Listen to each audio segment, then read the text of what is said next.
வணக்கம். நான் எழுத்தாளர் பாரதிநாதன். இயங்கியல் என்றால் என்ன அப்படிங்கிற என்னுடைய புத்தகத்தை பற்றி இன்றைக்கி ஒரு அறிமுகத்தை உங்களுக்கு நான் தரப்போகிறேன். அது என்ன இயங்கியல் அப்படிங்கிற கேள்வி பலருடைய மனசில் இருக்குது. அதாவது இந்த உலகம் எப்படி உருவானுச்சு அப்படின்னு, இயற்கையாக மனிதர்கள் எப்படி உருவானாங்க அல்லது யாராவது படித்தாங்களா, இப்படியெல்லாம் பல கேள்விகள் வரும்போது விஞ்ஞானிகள் இயற்கையை ஆய்வு செய்ய ஆரம்பித்தாங்க. அப்படி ஆய்வு செய்யும்போது கிடைத்த விஷயம் என்னென்னா, இந்த உலகம் யாராலையும் படைக்கப்படலை, அது இயல்பான உருவான ஒன்று அப்படின்னு கண்டுபிடிச்சாங்க. அப்படி கண்டுபிடிச்சி அவங்க என்ன செஞ்சாங்கன்னு சொன்னால், எப்படி இதெல்லாம் நடக்குது அப்படிங்கிற ஒரு கேள்வி வருதில்ல, அந்த கேள்விக்கு விடை காண்ற மாதிரி பல ஆராய்ச்சிகளை செஞ்சாங்க. அதில் செஞ்ச ஆராய்ச்சியில் அவங்களுக்கு கிடைச்சது என்னென்னா, இந்த உலகத்தை யாரும் படைக்கலை அப்படிங்கிறத மட்டும் இல்லை, இந்த உலகம் பல கோடி வருடங்களாக இயங்கிட்டு இருக்கு அப்படிங்கிறதையும் கண்டுபிடிச்சாங்க. இந்த இயக்கம் என்பது பூமி சுழல்வது அப்படிங்கிற அர்த்தம் மட்டும் அல்ல. இதில் இந்த உலகத்தில் இருக்கிற தாவரங்கள், அதை குறிப்பாக செடி கொடிகள் மற்றதெல்லாம் எப்படி வளருது, அது ஒரு செடியிலிருந்து அப்படியே மலர்ந்து அப்படியே பூவாகி காயாகி நமக்கு கனி கொடுக்குது. திரும்பவும் அது மடிந்து அந்த விதைகள்லாம் கீழே விழுந்து, அதாவது குறிப்பாக அந்த பழம் கீழே விழுந்து அதிலிருந்த அந்த பழத்தினுடைய விதைகள் மரங்களாக பரிணமிச்சு இப்படியெல்லாம் உருவாச்சு அப்படின்னு அவங்க கண்டுபிடிச்சாங்க. இது தானாக இது பண்ணுங்கிறதுனால கட்டுப்பாடு இல்லாமல் இது அது பாட்டுக்கு அது நடக்குதா அப்படின்னு ஆராய்ச்சி செஞ்ச போது அப்படிலாம் இல்லை. எல்லாமே இயற்கை சில விதிகளுக்கு உட்பட்டு தான் இயங்குது அப்படின்னு சொல்லியும் கண்டுபிடிச்சாங்க. விதிகள் அப்படின்னு சொன்னால் பலரும் என்ன நினைப்பாங்க, இதை நம்ம தலை விதியை பற்றி சொல்கிறோமே அந்த விதின்னு நினச்சிக்குவாங்க. உண்மையில் அதெல்லாம் கிடையாது. விஞ்ஞானத்துக்கென்று சில விதிகள் இருக்குது. அந்த விதிகளை தான் இங்கே விஞ்ஞானிகள் குறிப்பிட்றாங்க. சரி, இப்போது இந்த விஞ்ஞானிகள் குறிப்பிட்டது இயற்கை விஞ்ஞானம் அப்படிங்கிறதெல்லாம் குறிப்பிட்டப்போ, இந்த இயற்கையிலிருந்து தோன்றினதான சமூகம், அப்போ சமூகத்துக்கும் ஒரு விஞ்ஞானம் இருக்குல்ல அப்படின்னு இருக்கும்போது பலர் சமூகத்துக்கு அது என்ன விஞ்ஞானம் அப்படின்னு சொன்னாங்க. அதாவது ஏன்னு கேட்டால், பொருட்கள் தான் இயங்கும் மாறும் அப்படிங்கிறது விதி, சமூகங்கிறது பொருள் இல்லையே அப்படின்னு சொல்லலாம் கேள்வி எழுப்பினாங்க. இந்த எல்லா கேள்விகளுக்கும் தத்துவத்துறையில் பலர் விடை கண்டாங்க. அதாவது இந்த உலகம் தோன்ற நாள்லேருந்தே, அதாவது இன்னும் சொல்ல போனால் மனிதன் எப்போ சிந்திக்க ஆரம்பித்தானோ அப்போருந்தே இந்த உலகம் தோன்ற நாள்லேருந்து என்னென்ன நடந்ததுன்னு அவன் யோசிக்க ஆரம்பித்தான். அதுக்கான ஆதாரங்கள் தேட ஆரம்பித்தான். இன்றைக்கி கூட நாம் கீழடி போன்ற இடங்களில் ஏதேதோ ஆதாரங்களை எடுக்கிறாங்க இல்லையா. அப்போது மனிதன் ஒவ்வொரு காலகட்டத்திலையும் எப்படியெல்லாம் பரிணாம வளர்ச்சி அடைந்தான் அப்படிங்கிறத பற்றிய ஆய்வு, இதுதான் இயங்கியல். இந்த இயங்கியலில் இயற்கையும் சேரும். ஏன்னா இயற்கை சமூகம் இரண்டையும் ஒன்றை ஒன்று பிரிக்க முடியாது. மனிதன் இயற்கையிலிருந்து தான் தோன்றினான், இதுதான் உண்மை இல்லையா. அப்போது இந்த இயங்கியல் என்னென்ன விதிகளின் கீழ் இயங்குது அப்படின்னு கண்டுபிடிக்கணும் அப்படின்னு யோசித்தாங்க. அதுதான் இயங்கியல். இது ஒரு முரணற்ற இயங்கியலாக கடந்த 1.5 நூற்றாண்டுகளுக்கு முன்பு வரை இல்லை. அது குறிப்பாக கார்ல் மார்க்ஸ் வர வரைக்கும் இல்லை. ஏன்னு கேட்டால், ஒரு முரணற்ற இயங்கியல் பொருள்மூலவாதத்தை அவர் தான் முதல்ல முன் வச்சார். அதுக்கு இயங்கியல் பொருள்மூலவாதம் அப்படிங்கிற பேரையும் அவர் வச்சார். அதுக்கு முன்னாடி இயங்கியல் யாரும் அதை பற்றி யோசிக்கலையா அப்படின்னு கேட்டால் யோசித்தாங்க. ஹெகல் போன்றவங்களாம் யோசித்தாங்க. ஆனாலும் அந்த இயங்கியல் என்னவாக இருந்ததுன்னு கேட்டிங்கன்னா, ஒரு முரணற்ற வகையில் இல்லை. அது இன்னும் சரியாக சொல்லப்போனால், ஹெகல் போன்றவங்க என்ன சொல்கிறாங்க, இது மாதிரி உலகமெல்லாம் இயங்கிக்கிட்டு இருக்கு, அதெல்லாம் ஒரு மாறுபட்ட கருத்தே இல்லை. பொருட்கள் இயங்குது, அதில் மாறுபட்ட கருத்து இல்லை. ஆனால் இந்த இயக்கம் என்பது யாரோ ஒரு அந்நிய சக்தியால் உருவாக்கப்பட்டது அப்படின்னு அவர் நினச்சார். அங்கே தான் அவர் தவறு செஞ்சார். அதே போல் லுத்விக் பேர்வாக் அப்படிங்கிற ஒருத்தர் வந்து பொருள்மூலவாதத்தை பற்றி பேசும்போதும் அவரும் இதே தவறை செஞ்சார். ஆனால் கார்ல் மார்க்ஸ் வந்த பின்னாடி தான் ஒரு இயக்கவியல் பொருள்மூலவாதம் என்பது முரணில்லாத இயல்பான ஒன்றாக கண்டுபிடிக்கப்பட்டு மக்களுக்கு தரப்பட்டது. அதனால தான் கார்ல் மார்க்ஸ் எழுதின இயக்கவியல் பொருள்மூலவாதம் பற்றிய புத்தகங்கள் வந்து ரொம்பவும் பேசப்படுது, படிக்கப்படுது. அதாவது கார்ல் மார்க்ஸ் வந்து ஒரு பொருளாதாரம், அதை மூலதனம்ங்கிற பொருளாதார அரசியல் புத்தகத்தை மட்டும்தானே எழுதினார். அவர் எதுக்கு போய் நீங்கள் இயக்கவியல் பொருள்மூலவாதம், இயங்கியல் இப்படியெல்லாம் பேசினார் அப்படின்னு ஒரு சந்தேகம் வரலாம். அதாவது ஒட்டுமொத்தமாக இந்த சமூகத்தை பற்றி நாம் பேசும்போது அதில் வெறும் அரசியல், பொருளாதாரம், இன்னும் சொல்லப்போனால் பொருளாதாரம், அதிலிருந்து அரசியல் இல்லையா, இந்த ரெண்டும், அதுக்கு பின்னாடி தத்துவம், இந்த மூணும் தோன்றுது. இந்த மூணும் தோன்றும்போது தான் ஒரு சமூகத்தினுடைய நிலை வந்து முழுமையடையுது அப்படின்னு கூட சொல்லலாம். அப்போது கார்ல் மார்க்ஸ் என்ன பண்ணார்னா, வெறும் பொருளாதார அரசியல் புத்தகமான மூலதனத்தை மட்டும் எழுதவில்லை, அவர் இயக்கவியல் பொருள்மூலவாதத்தை பற்றியும் எழுதினார். இன்னும் சொல்லப்போனால் இயக்கவியல் பொருள்மூலவாதத்தை எழுதிவிட்டு தான் அப்புறம் அரசியல் பொருளாதாரத்துக்கு வந்தார். ஏன்னா ஒரு பொருளை பற்றி ஆய்வு செய்யும்போது அது வந்து என்ன கண்ணோட்டத்தில் ஆய்வு செய்யணும் அப்படின்னு ஒவ்வொரு விஞ்ஞானிகளும் முடிவு பண்ணுவாங்க. அப்போது அவர் என்ன செஞ்சார்னு சொன்னால், அவர் செஞ்ச அந்த இயங்கியல் ஆய்வு இப்போ இயக்கவியல் பொருள்மூலவாதம் பற்றிய அந்த சரியான கண்ணோட்டத்தை முழுமையாக்கி கொண்டு அங்கிருந்து ஆய்வுகளை தொடங்கினார். அந்த ஆய்வுகளையே அவருடைய அரசியல் பொருளாதாரமான மூலதன புத்தகத்திலையும் கொண்டு வந்தார். இதுதான் கார்ல் மார்க்ஸின் முரணற்ற இயங்கியல் தத்துவம். சரி, இந்த இயங்கியல் என்னென்ன சொல்லுது அப்படின்னு நாம் பார்க்கணும். இயங்கியல் என்பது என்னென்ன சொல்லுதுன்னு சொன்னால் அந்த விதிகளை சொல்லுது.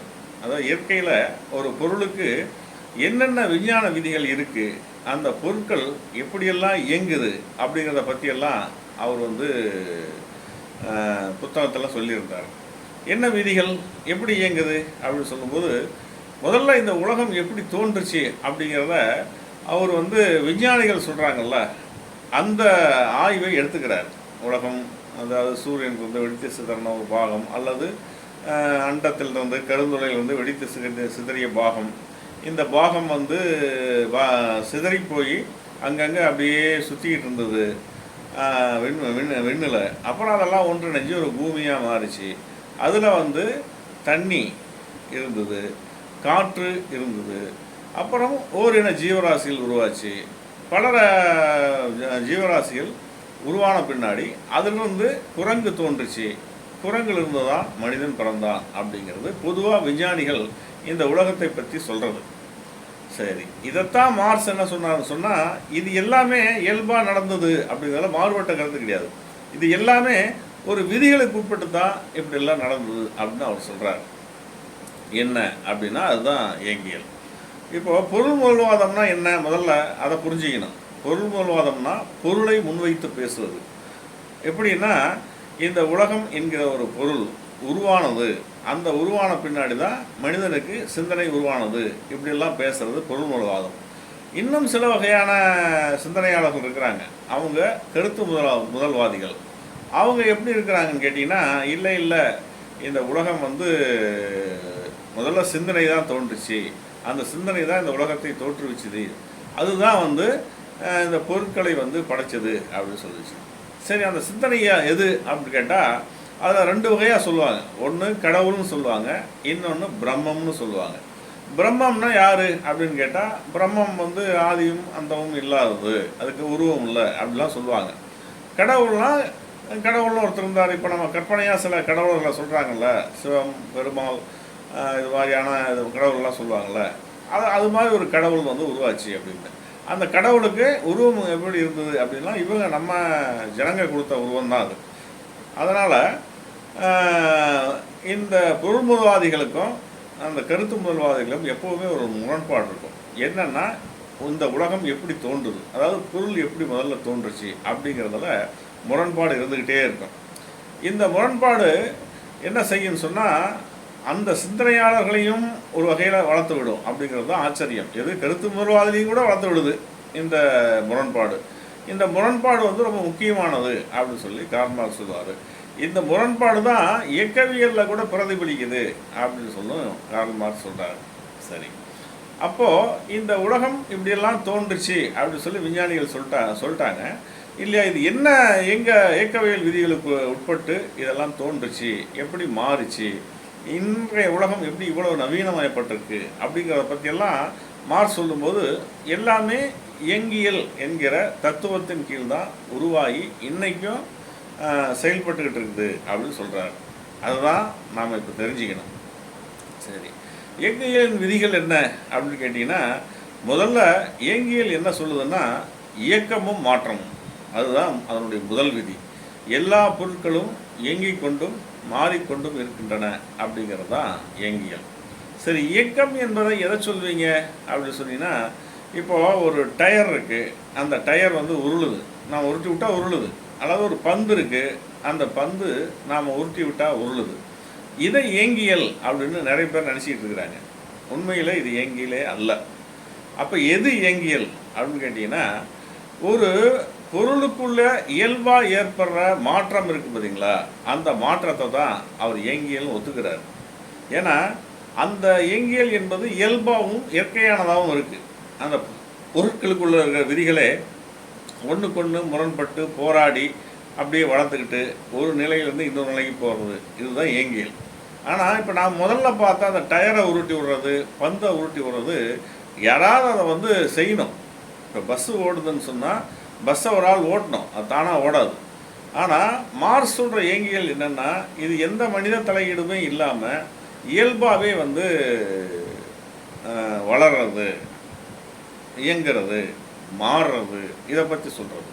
இதுக்கு ரெண்டுக்குமான வித்தியாசத்தை நிறைய பேசணும். ஏன்னா சிலர் வந்து இயங்கியல் அப்படின்னா என்னன்னு சொன்னால் என்ன நினச்சிக்கிறாங்கன்னா, இதுதான் நினச்சிக்கிறாங்க, பந்தை உருட்டி விடுறது, பஸ்ஸை ஓட்டுறது அப்படின்னு சொல்லி சொல்கிறாங்க. அது கூட சிலர் வந்து என்ன சொல்கிறாங்கன்னு சொன்னால், ஏப்பா ஒரு பஸ்ஸே ஒரு ஆள் ஓட்டினா தான் ஓடுது, அப்போ இந்த உலகம் வந்து சுழலுது அப்படின்னு நீங்கள் சொல்கிறீங்க, அது எப்படிப்பா யாராவது ஒருத்தர் அதை வந்து சுற்றி விடாமல் அது சுற்றும் அப்படின்லாம் கேள்வி கேட்குறாங்க. அதெல்லாம் நிறைய உண்டு. இந்த உலகம் சுழலுது, பூமி சுழலுது அப்படின்னு சொன்னால் என்ன சொல்கிறாங்கன்னா, யார் அதை சுற்றி விட்றா, அது எப்படி தானாக சுற்றும்? ஒரு ஆயில் இன்ஜின் இருக்குது, அதை நாம் சுற்றி விட்டு ஸ்டார்ட் பண்ணால் தான் அது ஓடுது, பஸ்ஸு ஸ்டார்ட் பண்ணால் தான் ஓடுது. இன்னும் பல வகையான எந்திரங்கள் வந்து நாம் இயக்கினா தான் அது வந்து இயங்குது.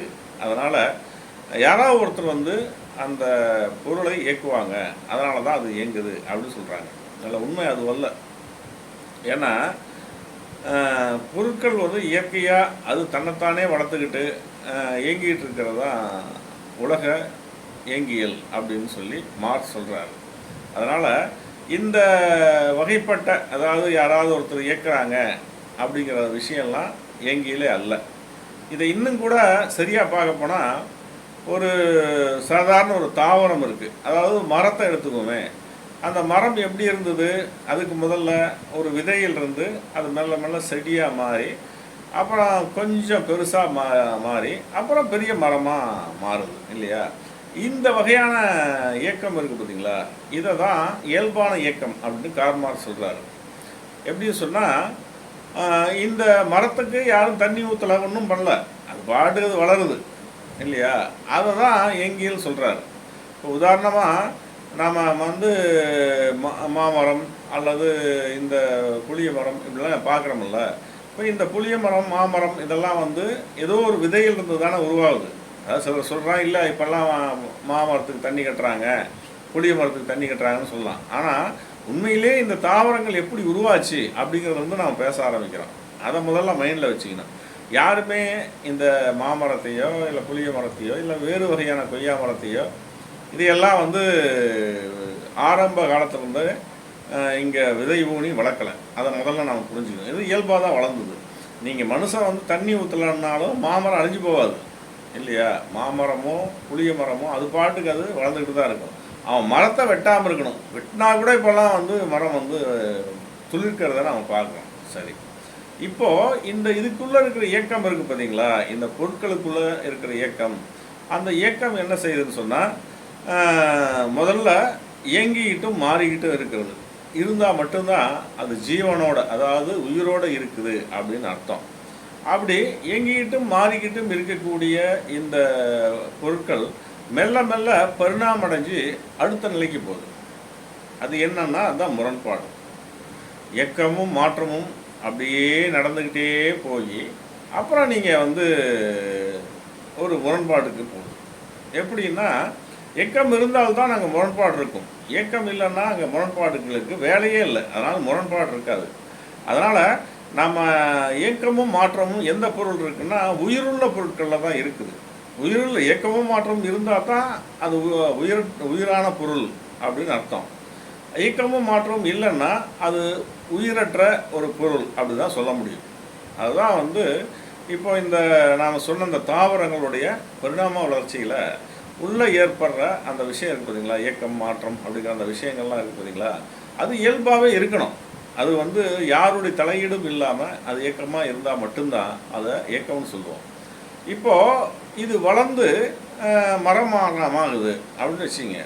இப்போ மரமாகிற ஸ்டேஜுக்கு வந்தவுடனே மனிதன் என்ன பண்ணிடுறான், அந்த மரத்தை வெட்டுறான். அந்த மரத்தை வெட்டி அதை ஒரு டேபிள், சேரு இல்லை வேறு வகையான வீட்டுக்கு தேவையான அலங்கார பொருட்கள் இதெல்லாம் செஞ்சு செய்கிறான் இல்லையா. இப்போ இதுவும் கூட பொருள் இயங்குது மாறுது அப்படி தானே அர்த்தம் அப்படின்னு சிலர் நினைக்கக்கூடும். அப்படி அல்ல.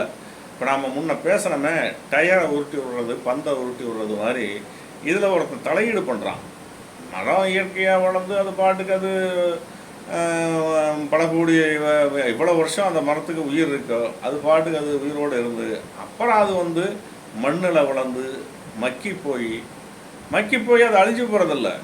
அதாவது பல நூறு வருஷங்களாக மண்ணுக்குள் கிடக்கிற அந்த மரம் இருக்கு பதிலாக அந்த மக்கி போன மரம் தான் பின்னாடி நிலக்கரியாகவும் இன்னும் பல நூறு வருஷங்கள் போனால் வைரமாகவும் மாறுது அப்படிங்கிறது தான் இயற்கையம். அதனால் மனுஷன் என்ன பண்ணுறான், நடுவில் அதை டேபிள் சேருக்காக வெட்டி பயன்படுத்துகிறான். இந்த வகையான இயக்கம் இருக்குல்ல, இந்த டேபிள் சேருக்காக மரத்தை வெட்டி அதை வேறொரு பொருளாக மாற்றுறது பார்த்தீங்களா, அதை யாரும் இயங்கியல்னு சொல்ல மாட்டாங்க. அதை என்ன சொல்கிறாங்கன்னா எந்திர வகைப்பட்ட இயக்கியல் அப்படின்னு சொல்கிறாங்க. இதுதான் இயற்கையான இயங்கியலுக்கும் இந்த எந்திர வகைப்பட்ட இயங்கியலுக்கும் இருக்கக்கூடிய வித்தியாசம். அதாவது நான் முதல்ல பேசுனமே, டயரை உருட்டி விடுறது, பந்தை உருட்டி விடுறது, பஸ்ஸை ஓட்டுறது எல்லாமே ஒரு மனுஷன் செய்கிறான்.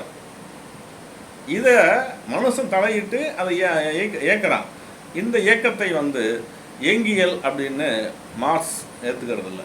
அவர் இயங்கியல்னு எதை சொல்கிறாருன்னு சொன்னால், இப்போ முன்னே நான் சொன்னேன் பார்த்தீங்களா, மரம் இயல்பாக செடியாக துளிர்த்து அப்புறம் மெல்ல மெல்ல வளர்ந்து இது மரமாகி அது மண்ணில் மக்கி விழுந்து நிலக்கரியாகி வைரமாகி இப்படி மாற்றம் இருக்குது பார்த்தீங்களா. இந்த மாற்றத்தை தான் அவர் இயங்கியல்னு சொல்கிறார். அப்போது நாம் இயங்கியல் அப்படின்னாவே இயக்கமும் மாற்றமும் என்றாலே இப்படி இயல்பாக உருவாகுதில்ல, இந்த பொருட்களை தான் நாம் சொல்ல முடியும். அப்போ நீங்கள் சேரு, டேபிள் இதெல்லாம் இயங்கலையா, அதெல்லாம் மாறலையா அப்படின்னு கேட்டால் இல்லை, அதுவும் மாறுது. அது எப்படி மாறுதுன்னு சொன்னால் இயல்பாக மாறுதில்ல. இப்போ நம்ம அதை பயன்படுத்தினா அதில் தேய்மானம் ஏற்படுது, இல்லை வேறு விஷயங்கள் மாறுது. அப்போ அதை இயங்கியல்னு நாம், ஏன்னா மனித தலையீடு இருக்கிற எதையுமே இயங்கியல்னு கார்ல் மார்க்ஸ் சேர்த்துக்கிறதில்ல. அப்போது இயக்கமும் மாற்றமும் அப்படிங்கிறது அவருடைய முழு முதல் விதியாக இருக்குது அப்படிங்கிறத இங்கே நாம் பார்க்கணும். அப்போ இயங்கியல் என்ன, எங்காவியல்னால் என்ன அப்படிங்கிறத நாம் மறுபடியும் ஒரு தடவை பார்ப்போம். இயங்கியல் என்பது இயல்பாக ஒரு பொருளுக்குள் நிகழும் மாற்றம்தான் இயங்கியல். அந்த பொருள் மனித தலையீடுனால் வேறொரு பொருளாக மாற்றப்படும் போது அது இயங்கியல் தன்மையை இழந்து எந்திர வகைப்பட்ட இயங்கியல் தன்மைக்கு மாறுது. இதுதான் மிக முக்கியமான இயங்கியலுக்கும் எங்காவியலுக்கும் இருக்கக்கூடிய மிக முக்கியமான வேறுபாடு. இதை நீங்கள் மனசில் வச்சுக்கணும். மறுபடியும் சொல்கிறேன், இயங்கியல்னால் ஒரு பொருளுக்குள்ள இயற்கையாக ஏற்படுற மாற்றம் இருக்குது பார்த்தீங்களா, செடி மரமாவதல் அப்படிங்கிற பூ பூக்குதல், காய் காய்க்குதல், இது எல்லாமே இயல்பானது. ஆனால் மனிதன் வெட்டி அதை டேபிள் சேர் ஆக்குறது அப்படி அல்ல. அதுதான் எங்காவியல். இயல்பாக உருவாகிறது இயங்கியல். இயங்கியலுக்கும் இயங்காவியலுக்கும் இருக்கக்கூடிய வித்தியாசம் இதுதான். இப்போ இப்போ பஸ்ஸு, இந்த டயரை உருட்டி விடுறது, பந்தை உருட்டி விடுறதெல்லாம் பேசும்போது இது மனித தலையீடுனால இதெல்லாம் நடக்குது. அதனால் இதை இயங்கியல்னு நம்ம ஏற்றுக்கவே முடியாது. இதை தான் கருத்து முதலாளிகள் என்ன சொல்கிறாங்கன்னு சொன்னால், நீங்கள் சொல்கிறது தப்பு. ஒரு பஸ்ஸோ அல்லது வேறு பொருளோ இயங்குதுன்னு சொன்னால் யாரோ ஒருத்தர் இயக்கி தான் இயங்குது, அந்த இயக்குபவர் தான் இறைவன் அப்படின்னு சொல்கிறாங்க. ஆனால் இயற்கையான விஞ்ஞானிகள் என்ன சொல்கிறாங்கன்னு சொன்னால், இல்லை அது எல்லாமே தப்பு, இயல்பாக அது உருவாகி இயல்பாக தான் அதுக்குள்ளே இயற்கையாக தான் மாற்றங்கள் ஏற்படுது அப்படின்னு சொல்கிறாங்க. இதுதான் இயங்கியல். அப்போ இயங்கியல் என்றாலே ஒரு பொருள் முதல்ல இருக்கணும், அந்த பொருளில் இயக்கமும் மாற்றமும் ஏற்படணும், இருந்தால் தான் அது பொருள், இல்லைன்னா அது பொருளாகாது அப்படின்னு சொல்கிறாங்க. அப்போது இது வேறு சிலர் கேட்குறாங்க, இந்த சமூகம் என்பது பொருள் இல்லையே, அது எப்படி நீங்கள் அதில் என்ன இயக்க மாற்றம் இருக்குது, அதில் என்ன விஷயங்கள் இருக்குது, நீங்கள் எப்படி இயங்கியல் சொல்கிறீங்கன்னு கேட்குறாங்க. அது பின்னாடி வரும், அது சமூக விஞ்ஞானத்தை பற்றி பேசும்போது அது பேசுவோம். இது இயற்கை விஞ்ஞானத்துக்கும் சமூக விஞ்ஞானத்துக்கும் பொதுவாக இருக்கிற இயங்கியலை பற்றி நாம் பேசுகிறோம். அதுதான் உண்மை. சரி, அப்போது இந்த பொருட்களுக்குள்ள இயக்கமும் மாற்றமும் இருக்குல்ல, இந்த இயக்கமும் மாற்றம் எப்படி ஏற்படுது அப்படிங்கிற ஒரு கேள்வி வருது. அப்படின்னு வரும்போது அந்த பொருட்களுக்குள்ள முரண்பட்ட தன்மை இருக்குது, முரண்பட்ட இரண்டு நிலைகள் அதில் இருக்குது. அந்த இரண்டு நிலைகளும் என்ன செய்யுதுன்னா ஒன்றோட ஒன்று முட்டி மோதிக்குது. அது என்ன முரண்பட்ட நிலைகள் அப்படின்னா, ஒரு நிலை இந்த பொருளை அடுத்த கட்டத்துக்கு கொண்டு போகணும் அப்படின்னு நினச்சி போராடுது. இன்னொரு நிலை இல்லை, இது இந்த பொருளாகவே இருக்கட்டுமே, என்ன கெட்டு போச்சு அப்படின்னு நினைக்கிது. இப்போ இந்த ரெண்டுக்குமான சண்டை தான், அதாவது இருக்கிறத அப்படியே இருக்கணும் அப்படின்னு நினைக்கிற ஒரு நிலையும், இல்லை இதில் முன்னேற்றம் ஏற்படணும் அப்படிங்கிற நிலைக்கும் இருக்கிற சண்டை தான் அதை முரண்பாடு அப்படின்னு சொல்லுவாங்க. இந்த முரண்பாடு மெல்ல மெல்ல மெல்ல மெல்ல வளர்ந்து ரெண்டு ஒன்றுக்குள்ளே ஒன்று சண்டை போட்டுக்கிட்டு, ஒன்று இந்த முற்போக்காக போகணும், அடுத்த நிலைக்கு போகணும் அப்படிங்கிற பொருள் இருக்குதுல்ல, அது அந்த பழமைவாதியான அப்படியே இருக்கணும் இந்த சமூகம் அல்லது சமூகங்கிற பொதுவாக இந்த பொருள் அப்படியே இருக்கணும் அப்படின்னு நினைக்கிற நிலைக்கிட்ட சண்டை போட்டு அதை அதுக்கு இதுக்குமான உறவை வெட்டி விட்டு அடுத்த நிலைக்கு போகுது. இந்த அதான் முதல்ல இயக்கமும் மாற்றமும் அப்படிங்கிறது ஒரு விதி. இரண்டாவது விதி முரண்பாடு. இயக்கமும் மாற்றமும் என்பது இயல்பானது தான், அதில் எந்த மாற்று கருத்தும் கிடையாது. அந்த இயக்கமும் மாற்றமும் எப்படி நடக்குது அப்படின்னு கேட்டால் அதுக்குள்ளே இருக்கிற முரண்பாடு, ஒரு பொருளுக்குள்ளே இருக்கிற முரண்பாடு. இதை இன்னும் கூட நான் தெளிவாக சொல்கிறேனே. இப்போது விதைகள் இருக்குது, விதைகள் இப்போ பழங்கள் இதுக்கு மண்ணில் விழுது. அப்படி விழற விதைகள் என்ன செய்யுதுன்னு சொன்னால் அடுத்து அது துளிர்க்க பார்க்குது. துளிர்க்க பார்க்கும்போது ஒரு நிலை என்ன செய்யுதுன்னு சொன்னால், இல்லை அது விதையாகவே இருக்கட்டும் அப்படின்னு சொல்லி அதுக்கிட்ட சண்டை போடுது. எது அந்த முற்போக்கா அடுத்த நிலைக்கு போகணும்னு நினைக்குதே அந்த நிலையோட சண்டை போடுது. ஆனால் அதுக்குள்ளே ஏற்பட்ட இந்த சண்டை கடைசியில் அந்த முன்னேற்றத்துக்கு தான் வழிவகுக்குது. என்றைக்குமே ஒன்று ஞாபகம் வச்சிங்க, வரலாறும் என்பது இயற்கையும் பின்னோக்கி போகாது, முன்னோக்கி தான் போகும் அப்படிங்கிறத முதல்ல புரிஞ்சுங்க. இந்த பழமைவாதிகள் சிலர் இருப்பாங்க, நாங்கள் இப்போ நாம் இப்படித்தான் இருக்கணும், இப்படித்தான் வாழணும், அந்த காலத்தில் நம்ம இப்படி இருந்தோம் தெரியுமா அப்படிலாம் பேசுவாங்க. இல்லை அதெல்லாம் கிடையாது. அப்போது அந்த விதையில் இருக்கிற முரண்பாடுகள் ஒன்றோடு ஒன்று சண்டை போட்டு ஒரு நிலையிலேருந்து இன்னொரு நிலைக்கு போகுது. அது என்ன ஒரு நிலையிலேருந்து இன்னொரு நிலைக்கு போகுது அப்படின்னு கேட்டிங்கன்னா, பழைய நிலையை மறுத்து, விதை அப்படிங்கிற நிலையை மறுத்து செடி அப்படிங்கிற நிலைக்கு போகுது. இதுதான் நிலை மறுப்பு. முதல்ல ஒரு பொருளில் நல்லா இதில் குழப்புற மாதிரி ஏதாவது ஒன்றும் இல்லை, தெளிவாகவே சொல்கிறேன். இயங்கியல் என்பது ஒரு பொருளுக்குள் இருக்கும் இயக்கத்தையும் மாற்றத்தையும் சொல்வது தான் இயங்கியல். அப்போது அந்த இயக்கத்தையும் மாற்றத்தையும் கூட எந்த விதிகளின் கீழ் அது நடக்குது அப்படின்னு சொல்கிறதும் இயங்கியல் தான். அப்போ இயங்கியல் என்றாலே பொருட்களுக்குள் இயற்கையாக நடக்கும் இயக்கத்தை குறிப்பிடுவது தான் இயங்கியல். அதனால் அதாவது இயங்கியல்னு பேரே வந்தது. புரியுதுங்களா? இப்போது நான் முதல்ல பார்த்த மாதிரி ஒரு விதை விழுது, அந்த விதை துளிர்க்க நினைக்குது, ஆனால் அதுக்குள்ளேயே இருக்கக்கூடிய ஒரு பிற்போக்கு நிலை அதை துளிர்க்க விடாமல் விதையாகவே வச்சுக்கிட்டு இருக்குன்னு பார்க்குது. ஆனால் இதில் கடைசியில் ஜெயிக்கிறது யார்? அந்த துளிர்க்கிறது அப்படிங்கிற நிலை இருக்குல்ல, அதுதான் ஜெயிக்குது. அந்த வெற்றி தான் அடுத்த நிலைக்கு அதை கொண்டு போகுது. அந்த நிலை தான் செடியாக துளிர்ப்பது அப்படிங்கிற நிலை. 3 விதிகள்: இயக்கமும் மாற்றமும், முரண்பாடு, நிலைமறுப்பு. இந்த 3 விதிகளும் சொன்னோம் இல்லையா? இந்த 3ம் பொருட்கள் வந்து இயற்கையாக விதையாக உளுந்து அப்புறம் நல்லா துளிர்த்து நல்லா துளிர்க்கிறதுக்காக முயற்சி பண்ணி அந்த நிலை மறுக்கிற நிலை இருக்குது இல்லையா, பழைய நிலையை மறுக்கிற நிலை இருக்குது இல்லையா, அது வந்து திடீர் பாய்ச்சலில் ஏற்படுது அப்படின்னு மார்க்ஸ் சொல்கிறார். அதை தான் அளவு மாற்றம் பண்பு மாற்றமாக மாறுதல் அப்படின்னு சொல்கிறார். இந்த 4 விதிகளும் இயங்கியலுக்கு மிக மிக முக்கியமானது அப்படிங்கிறத நீங்கள் புரிஞ்சுக்கணும். சரி, இது எதுக்கு? இது இயற்கை, அதை வந்து அவங்க இயற்கை விஞ்ஞானிகள் பார்த்துவாங்க. நாம் நினைச்சாலும் நினைக்கலன்னாலும் தாவரங்கள் வளருது, அதுக்கு நம்ம பலன் கொடுக்குது, அதை யாரோ வந்து விளைவிக்கிறாங்க, நாம் காசு கொடுத்து வாங்குகிறோம், நம்ம வேலையை பார்த்துட்டு போவோமே, நமக்கு எதுக்கு இதெல்லாம் அப்படின்னு சொல்லி நினைக்கிறவங்க இருக்கிறாங்க. ஆனால் உண்மை என்னன்னா, அவங்களால அப்படி முழுசாக இருக்க முடியாது.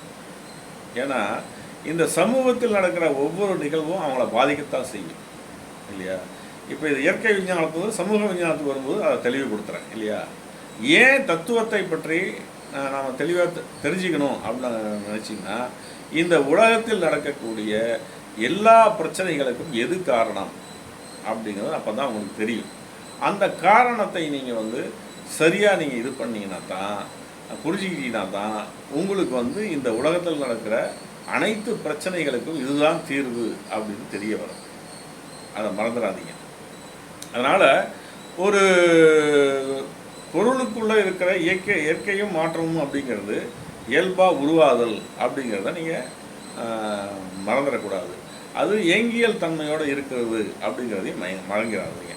அதனால் நீங்கள் வந்து இயற்கையெல்லாம் ஏதோ போர் அடிக்கிறது, ஏதோ வந்து வேண்டாத வேலை அப்படின்லாம் நினைக்கவே கூடாது.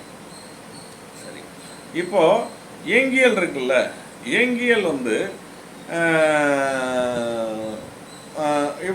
பொருட்களுக்குள்ளே இருக்குது, இயங்குது, மாறுது அப்படின்லாம் சொல்லிகிட்டே வரோம்ல.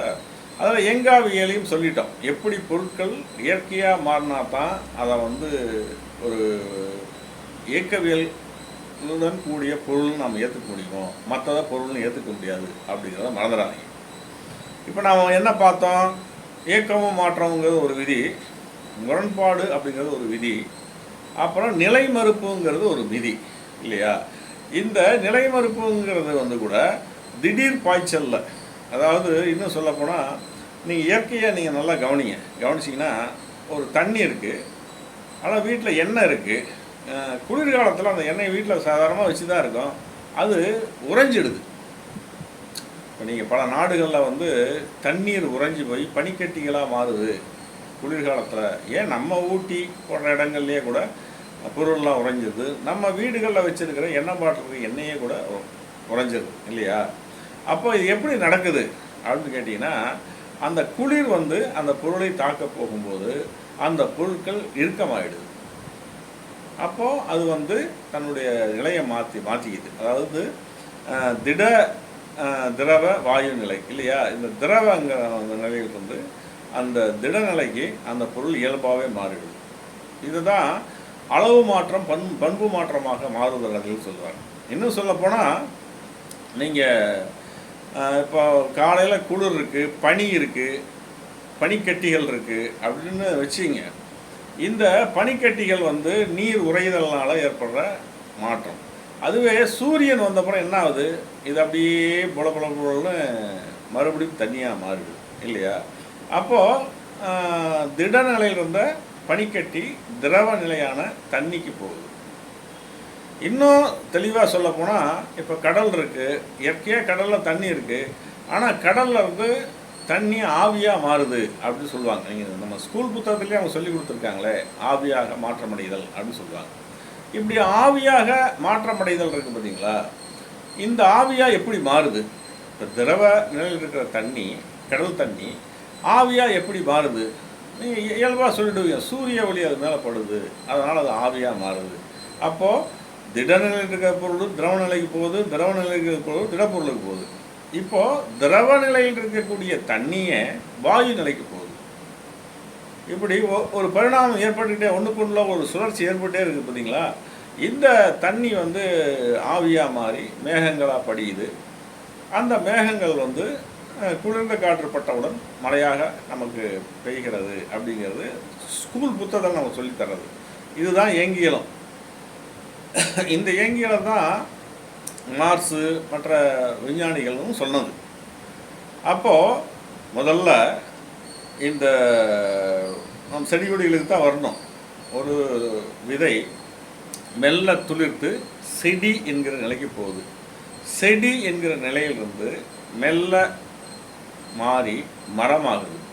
மரத்திலிருந்து காய்கள் அல்லது கனிகள் கிடைக்கிது.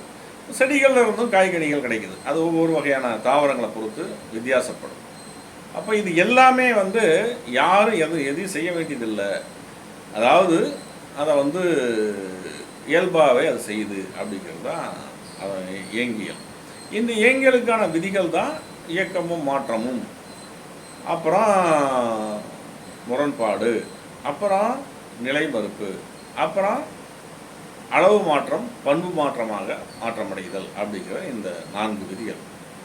இந்த 4 விதிகளையும் மைண்டில் வச்சுக்கிட்டோம்னா இன்னொரு விஷயத்துக்கு அது பயன்படும்.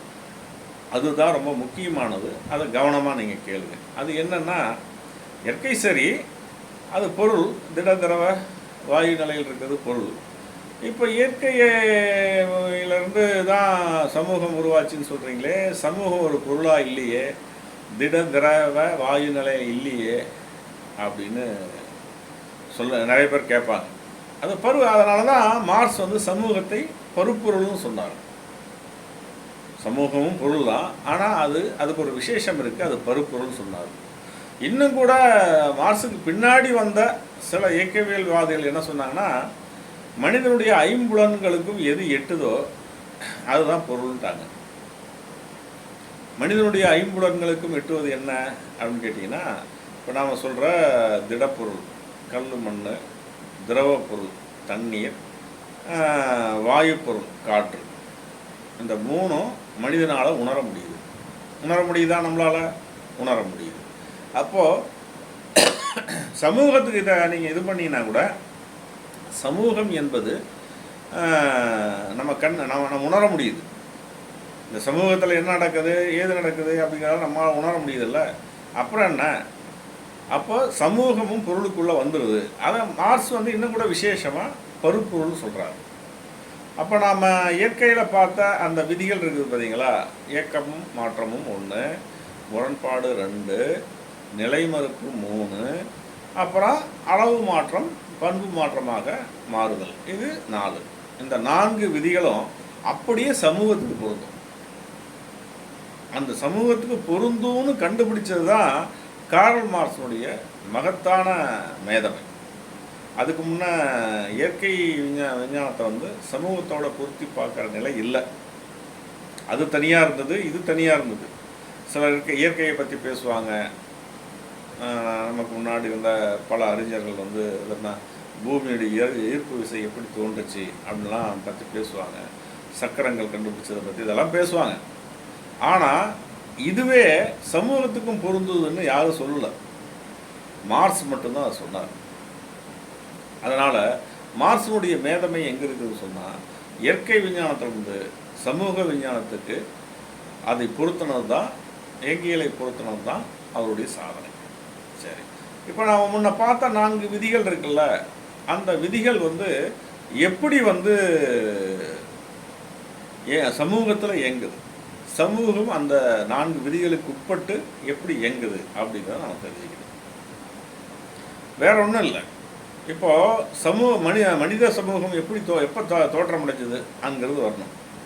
ஏன்னா இதை விளக்கித்தான் அவர் வந்து வரலாற்று பொருள்முழுவாதம்னு எழுதுனாங்க. கார்ல் மார்க்ஸும் ஏங்கல்ஸும் வரலாற்று பொருள்முழுவாதம்னு எழுதுனாங்க.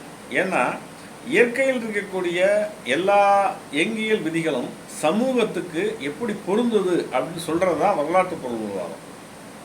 ஏன்னா மனித சமூகம் என்பது ஆரம்பத்தில் ரெடிமேடாக படைக்கப்படலை. சிலர் சொல்லுவாங்க மனிதன் என்பது இயற்கையாக படைக்கப்பட்டது.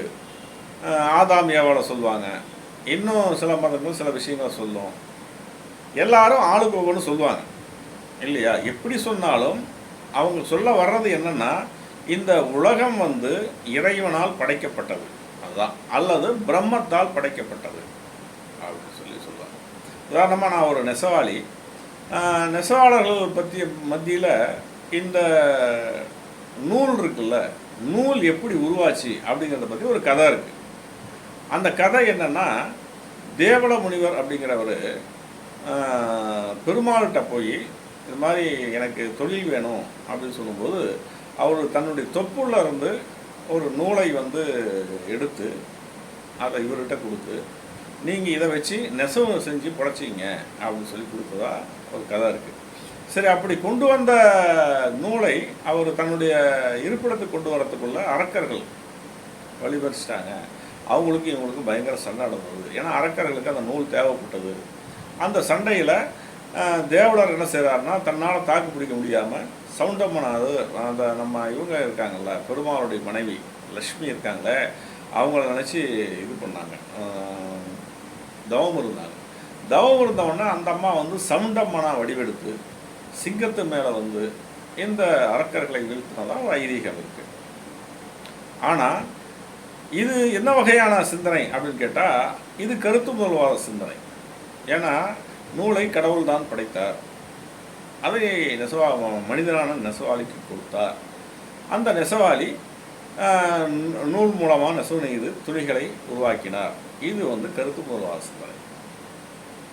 ஆனால் அதுவே பொருள்மூலவாதம் என்ன சொல்லுவது சொன்னால், இல்லை பருத்தி இயற்கையாக விளைஞ்சது, அதிலிருந்து தான் மனிதன் வந்து பருத்தியை எடுத்து நூலாக நூற்று அதிலிருந்து துணிமணிகளை நெய்தான் அப்படிங்கிறது பொருள்மூலவாதம். இந்த ரெண்டுக்குமான வித்தியாசத்தை பாருங்கள். இப்போ நம்ம சமூகத்துக்கு வந்தோம்னா, அப்போ இயற்கையிலிருந்து தானே நமக்கு பொருட்கள் கிடைக்குது இல்லை? நாம் உபயோகப்படுத்துகிற எல்லா பொருட்களுமே இயற்கையில் தான் கிடைக்குது. அதை மனிதன் தான் வந்து தனக்கேற்ற மாதிரி மாற்றுறான். விவசாயம், நெசவு, அப்புறம் பல்வேறு வகைப்பட்ட எந்திர தொழில்கள் எல்லாமே வந்து மனிதன் தனக்கு ஏற்ற மாதிரி மாற்றிக்கிறான். இதுதான் உண்மை. அப்போது இயற்கையிலிருந்து தான் எல்லா பொருளும் கிடைக்கும்போது மனிதன் மட்டும் யார்? மனிதனும் சமூகத்தின் குழந்தை தானே, இயற்கையிலிருந்து உருவானவன் தானே. அதனால் மனித சமூகமும் இயக்கவியல் விதிகளுக்கு உட்பட்டு தான் இருக்குது அப்படிங்கிறது கார்ல் மார்க்ஸுடைய. அப்போது அது எப்படி அது வந்து அப்படி இருக்குது அப்படின்னு நீங்கள் கேட்டிங்கன்னா, ஒன்றும் இல்லை. இப்போ வந்து வரலாறை எடுத்துக்கலாம் இல்லையா? அதை நிரூபிக்கிறது தான் வரலாற்று பூர்வமாக கொண்டு வந்தாங்க. வரலாறுகளில் என்னென்னா, மனிதன் வந்து குரங்கிலிருந்து பரிணாம வளர்ச்சி பெற்று குரங்காக இருந்தவன் மனிதனாக மாறினான். எல்லா குரங்களும் மனிதனாக மாறிடுச்சா அப்படின்னு கேட்டால் இல்லை. அதுக்கு சில வகையான குரங்குகள் இருக்குது. இன்னைக்கு கூட சிலர் கேள்வி கேட்குறாங்க, அப்போ இன்றைக்கி இருக்கிற குரங்கெல்லாம் ஏன் மனுஷனாக மாறல அப்படின்னு கேட்குறவங்களாம் இருக்கிறாங்க. ஐயா, அந்த காலகட்டம் முடிஞ்சிருச்சு இல்லையா? எல்லாமே ஒரு காலகட்டத்தோட நின்றுடும். உதாரணமாக இப்போ டைனோசரை பற்றி நம்ம பேசும்போது சொல்கிறோம், டைனோசர்னு ஒன்று இருந்ததா? கண்டிப்பாக இருந்தது. அது ஏன் இப்போ இல்லை அப்படின்னு கேட்டால், அதுக்கான காலகட்டம் முடிஞ்சுது. இப்படித்தான் பதில் சொல்லணும். ஏன்னா இந்த கோக்குமாக்கா கேட்பாங்க, சிலர் தெரிஞ்சுக்கிட்டு கேட்பாங்க, சிலர் தெரியாமல் கேட்பாங்க. சரிப்பா, குரங்குல வந்து மனுஷன் வந்தான்னா இப்போ இருக்கிற குரங்குல வந்து ஏன் மனுஷன் வந்தான்னு கேட்பாங்க. அந்த காலகட்டம் முடிஞ்சு போச்சு. அதுதான் நம்ம டைனோசர் உதாரணம் சொன்னது. டைனோசர்னு ஒன்று இருந்தது, ஆனால் அந்த டைனோசர் இப்போ அழிஞ்சிருச்சு. ஏன்னா அதுக்கான கட்டம் முடிஞ்சு போகுது. என்னென்னா, இயற்கையின் மாற்றத்துக்கு ஏற்ப அந்த பொருட்கள் மாறணும். உதாரணமாக வந்து குரங்கினங்களில் ஒரு வகையான குரங்கினங்கள் அப்படி மாறி மனிதனாச்சு, இன்னொரு வகையான குரங்கினங்கள் அப்படி மாறல. குரங்கினங்களில் பல வகைகள் இருக்குது. இப்போ அதே போல் தான் டைனோசர் வந்து அந்த இயற்கையில் ஏற்பட்ட பல்வேறு மாற்றங்களுக்கு ஏற்றவாறு தன்னை மாற்றிக்கல, அதை அழிஞ்சிச்சு. இதுதான் உண்மை. அதாவது இயற்கையில் நிகழக்கூடிய எல்லா மாற்றத்துக்கு ஏற்ற மாதிரி மனிதன் தன்னை மாற்றிக்கலன்னா அவனும் அழிஞ்சு தான் போடுவான். மாற்றிக்கிற மனிதன் உயிரோடு இருப்பான்.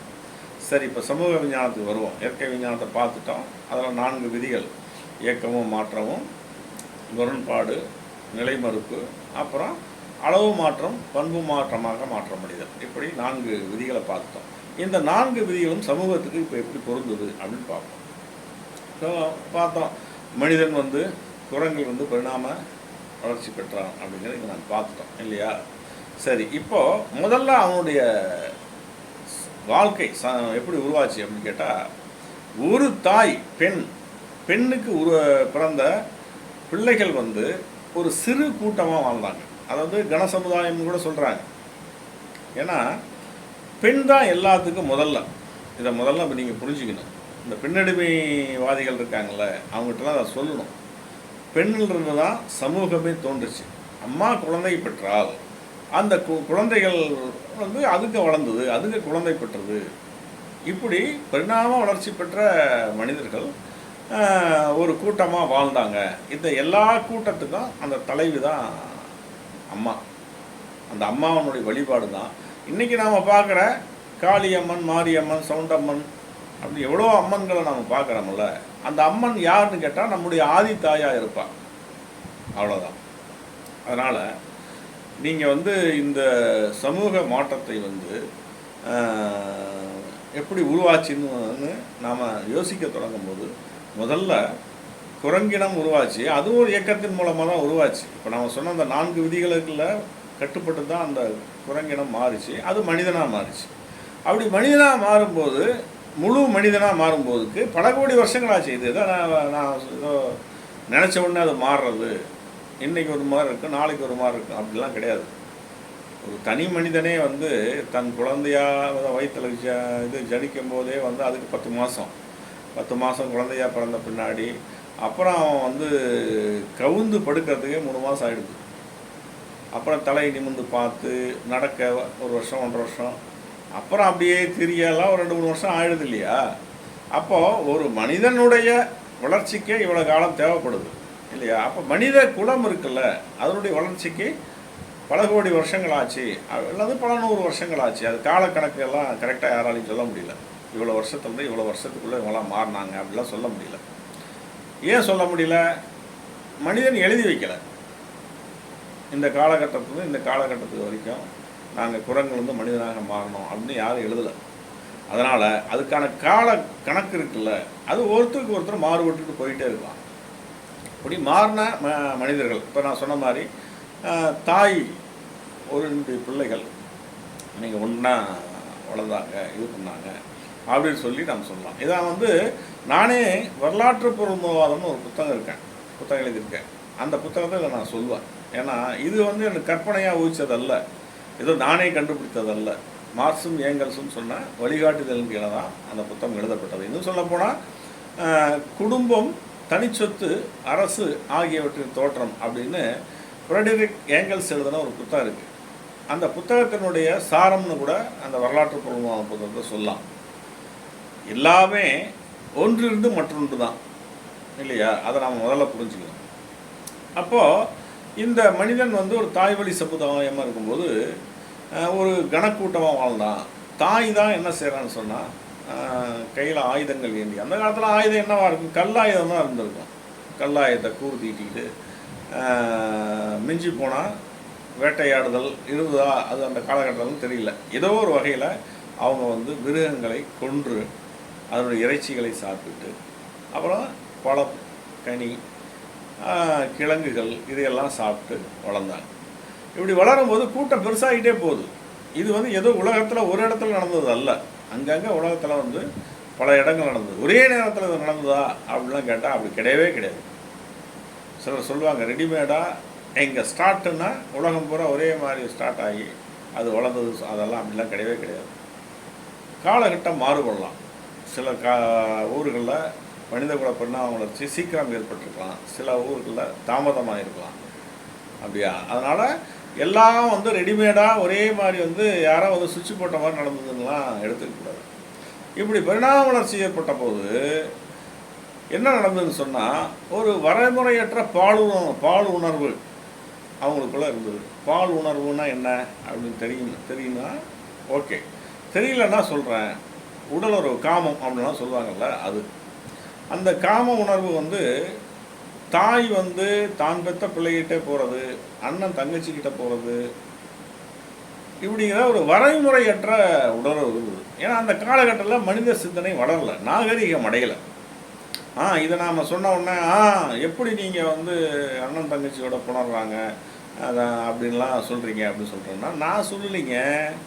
இங்கே ஒரு பிரச்சனை என்னென்னா, நாம் ஒரு விஷயத்தை பேசணும்னு வச்சிங்க, இவர் இப்படி சொல்லிட்டாரு அப்படின்னு சொல்லுவோம். நாங்கள் சொல்லிங்க, இதை விஞ்ஞானிகளே சொன்னது தான், நீங்கள் போய் விஞ்ஞானிகளை கேளுங்க அப்படின்னு மார்க்ஸே சொல்லுவார். அப்போது இந்த கணக்கூட்டம் இருக்குல்ல, தாய் வழி சமுதாயம் இருக்குல்ல, அது ஒரு கட்டத்துக்கு மேலே வேற ஒன்றா மாறுது.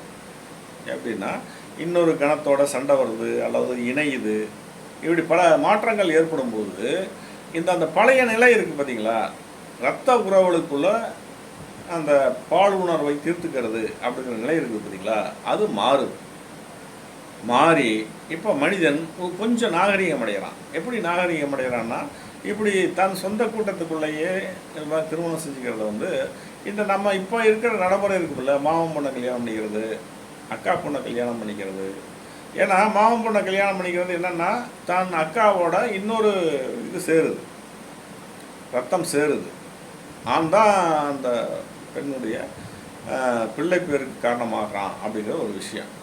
அப்போது இதில் வேறொரு ரத்தம் கலப்புறதுனால இப்போ சொந்த ரத்தம் இருக்குது, ஆனால் முழுமையாக இல்லை. அப்போ இதை மாற்றிக்கலாம் அப்படின்னு சொல்லி என்ன பண்ணுறாங்கன்னு சொன்னால், அந்த பழைய உணர்வு நிலையை மாற்றிக்கிட்டு அக்கா பொண்ணை கல்யாணம் பண்ணுறது, மாமன் பொண்ணை கல்யாணம் பண்ணுறது, இப்படி நிலைமைக்கு வந்தாங்க.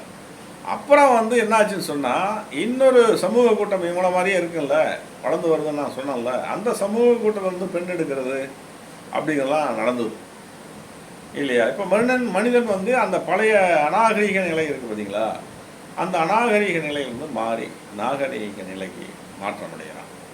இப்போ மனிதனுடைய அவனுடைய வாழ்க்கை என்னவாக இருந்தது அப்படின்னா, இவனும் விலங்குகளை வேட்டையாடுதல், அப்புறம் மீன்களை பிடித்தல்,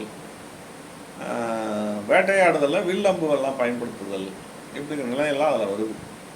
கொஞ்சம் அந்த உற்பத்தி நடவடிக்கைகள் இருக்குதுங்களா, அந்த உற்பத்தி நடவடிக்கைகளில் மாற்றம் ஏற்படுது.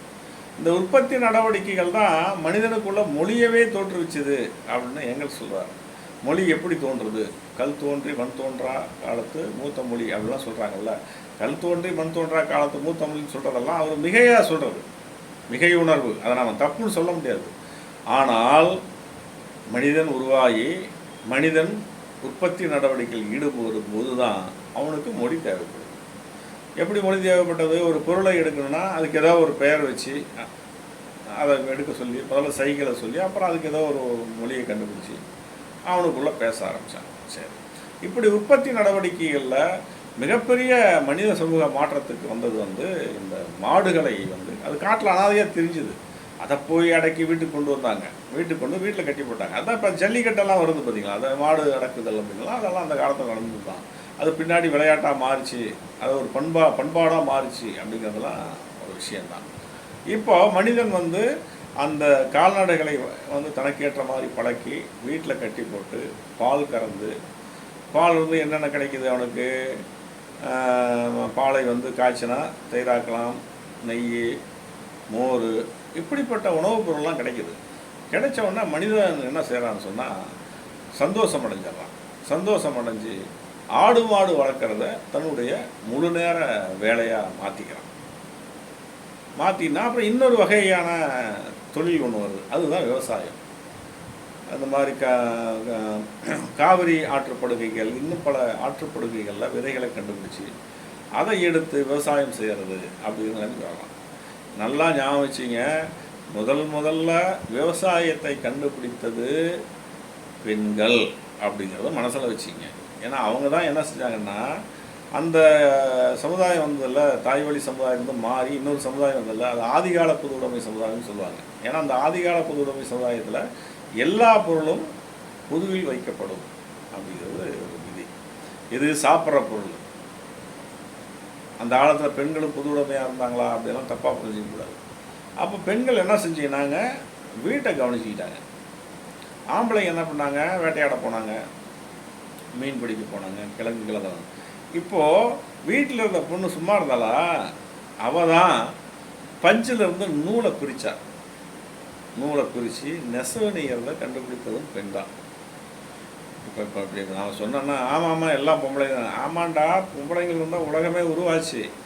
பெண் தான் விவசாயம் கண்டுபிடிக்கிறதுக்கும் பெண் தான் காரணம், நெசவுக்கும் பெண் தான் காரணம். இது ரெண்டு தானே அடிப்படையானது. இந்த ரெண்டையும் செய்தவள் பெண் தான். பெண்கள் அந்த பஞ்சிலிருந்து நூலை நூற்று ஆடைகள் நெஞ்சாங்க. அப்புறம் விவசாயம் எப்படி கண்டுபிடிக்கப்பட்டது அப்படின்னு சொன்னால், சில வகையான தாவரங்கள் இயற்கையாக வளர்றதையும் அது மலர்ந்து கனி தர்றதையும் பார்க்குறாங்க. அப்போ அதையெல்லாம் அந்த விதைகளை சேகரித்து தங்கள் வீட்டுக்கு பக்கத்தில் தோட்டங்களாக போடுறது. அப்புறம் அதிலிருந்து வேறு வகையான தானியங்களை வர்றது இதெல்லாம் உருவாச்சு. அப்போ அதை பெண்கள் தானே ஆரம்ப காரணம், அதை சொல்லித்தானே தீரணும். சரி, இப்போ பரிணாம வளர்ச்சி அடைந்த மனிதன் அந்த ஆதிகால பொதுமுறை சமுதாயம் ஒரு கட்டத்துக்கு மேலே அந்த ஆடு மாடுகள் தொழிலில் மிகுந்த செல்வம் ஏற்பட்டு அதில் உபரி மதிப்பு ஏற்பட்டு அந்த உபரி மதிப்பை யார் பயன்படுத்துவது அப்படின்னு அவங்களுக்குள்ள தகராறு அது மெல்ல மெல்ல அந்த ஆதிகால சமுதாயம் உடஞ்சி போய் அங்கே மனிதனை மனிதன் அடிமைப்படுத்தும் அடிமை சமுதாயம் வரும். இது எந்த இயக்கமும் மாற்றம்ங்கிற விதிகள் இதுக்குள்ளே வருது. உற்பத்தி நடவடிக்கைகள், அதன் மூலமாக ஏற்படுற முரண்பாட்டிலிருந்து நிலை மாற்றம், அந்த நிலை மாற்றம் தான் சமுதாய மாற்றம். இந்த அடிமை சமுதாயம் இதுக்கு பின்னாடி நம்ம சங்ககால பாடல்கள்லாம் பெரும்பாலும் அடிமை சமுதாயத்து பாடல்கள் தான் இருக்கும். அதில் வீரத்தை பற்றியும் காதலை பற்றியும் நிறைய சொல்லியிருப்பாங்க இல்லையா.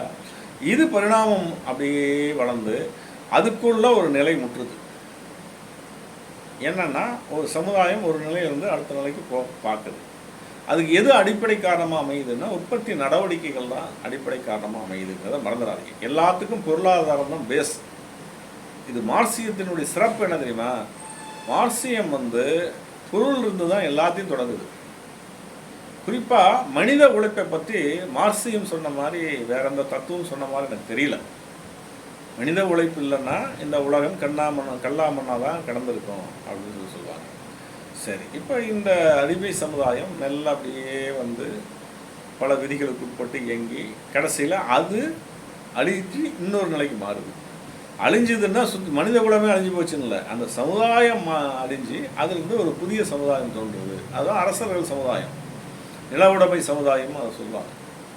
பெரிய அளவில் உற்பத்தியை கொண்டு வர்றது, அப்புறம் இன்னும் கூட நாகரிகப்படுறது, விவசாயம், இது நெசவு போன்ற விஷயங்கள்லாம் நிறைய மாற்றங்கள் ஏற்பட்டது.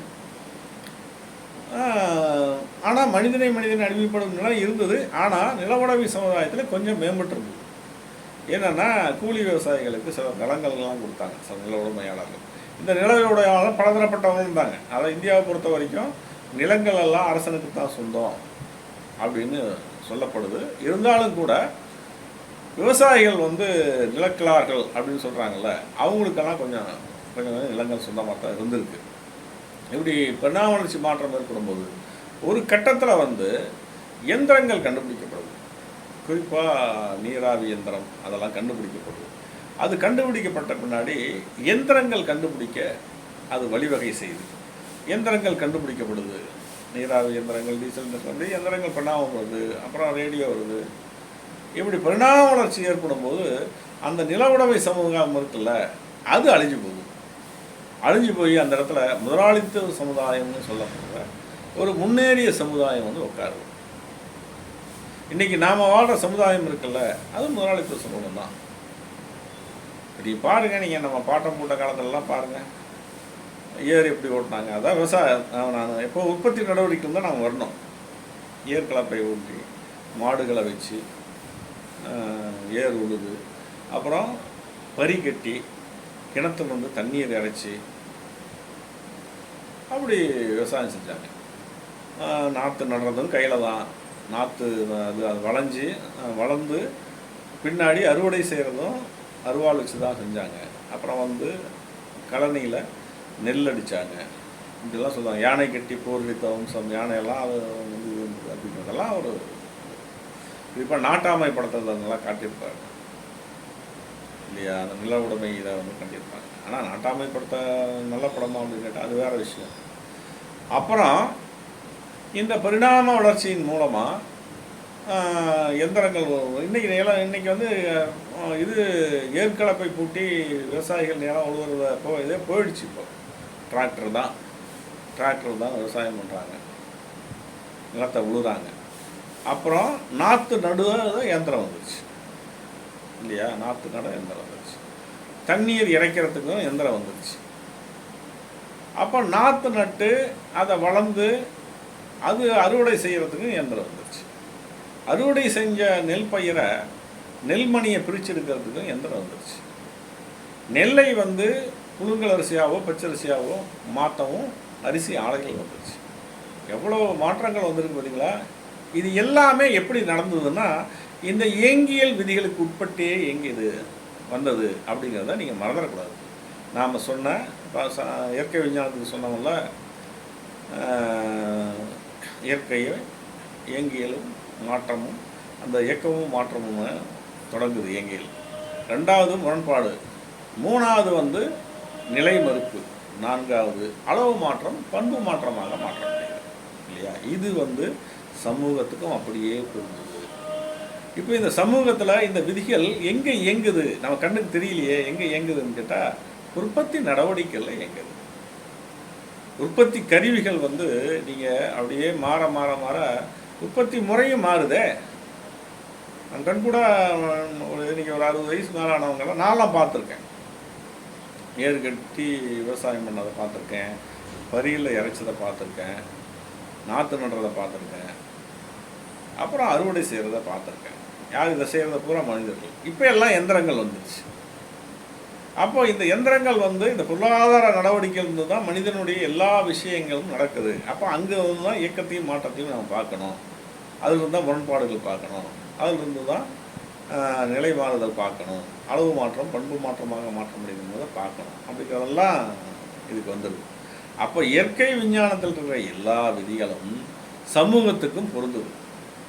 இப்போ நீங்கள் ஒரு இதுக்கு வந்துடலாமே, இயங்கியல்லாம் என்ன அப்படின்னு கேட்டால், இயங்கியல்லாம் ஒவ்வொரு பொருளுக்குள்ளும் இயற்கையாக தன்னியல்பாக நிகழ்கின்ற மாற்றங்களை சொல்வது தான் இயங்கியல்.